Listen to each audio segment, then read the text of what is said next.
Kapatid, pang world-class na techbook, nasa Pilipinas yan.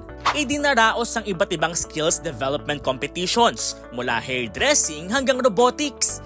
Yan ang bida sa World Skills ASEAN Manila 2025. Kasalukuyan itong idinaraos sa World Trade Center sa Pasay City na formal na nagbukas nitong Lunes, August 25. Layunin ng paligsahan na itaas ang antas ng kasanayan, itaguyod ang kahalagahan ng technical vocational education at itulak ang mas mataas na pamantayan nito sa iba't ibang bansa. Dinaluhan ito ng halos 300 kalahok mula sa mga bansang miyembro ng Association of Southeast Asian Nations o ASEAN. Magpapasiklaban ng mga kalahok sa mga kompetisyon ng beauty therapy, industrial automation, restaurant services, fashion technology, hairdressing, collaborative robot systems integration, automobile technology at marami pang iba.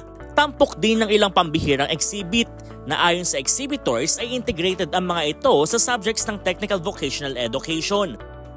Itong robot nito is UR10, universal robot which is capable na mag-handle ng 10 kilos payload. Then, ang application niya is pwede siya sa gluing, welding, screwing.